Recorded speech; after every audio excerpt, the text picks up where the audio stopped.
Resilience Vlog activity. Our goal is to understand our strengths, challenges, and coping strategies. Let's begin. What is one challenging experience you overcome in the past year?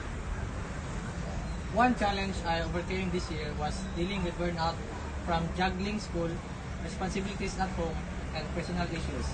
I reached a point where everything felt too heavy and I struggled to stay motivated. What personal qualities or strategies helped you get through it? I relied on discipline and time management. I also reached out to a close friend when I needed support, and I allowed myself to rest instead of pushing too hard.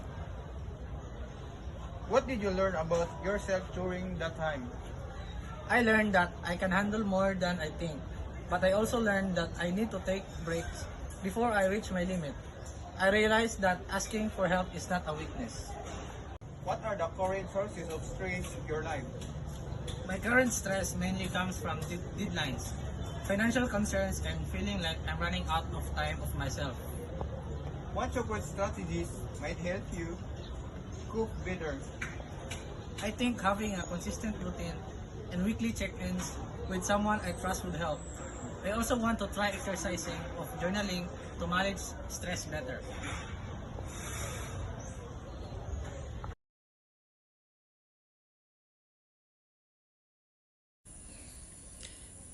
Personal strength. Your strength is discipline. You manage burnout by organizing your time and knowing when to rest.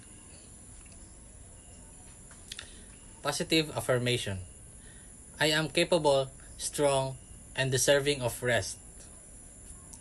Strategy for this week. Take a 15-minute reset break whenever you feel overwhelmed to prevent burnout and regain focus. So now, Kian, I am the one now to ask you questions about resilience. So better listen. Question number 1. What is one challenging experience you overcame in the past year? One major challenge I faced was experiencing conflict within my family while still trying to keep up with my responsibilities.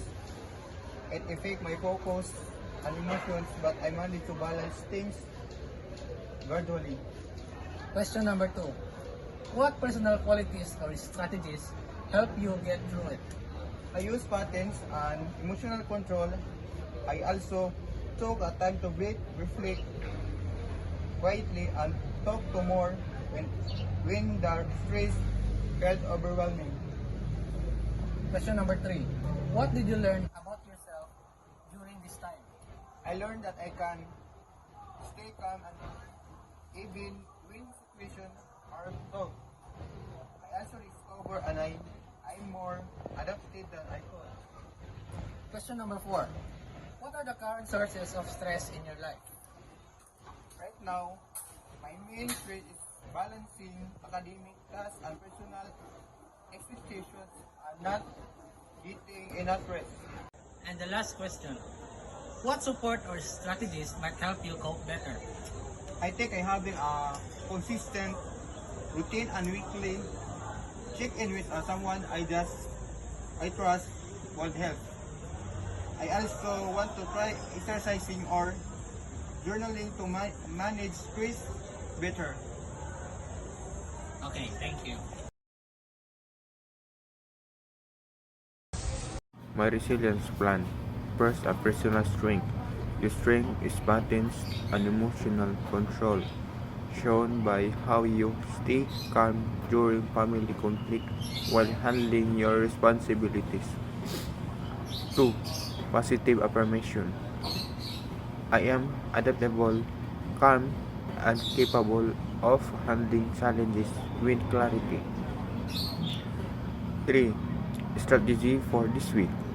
Practice 5 minutes nightly mindfulness, a quiet moment to breathe, reset, and maintain boundaries for rest. Thank you for joining our Resilience Vlog activity. We learned a lot about each other and discovered new ways to support ourselves. We hope this encourages you to reflect your own resilience too. Stay strong and stay resilient.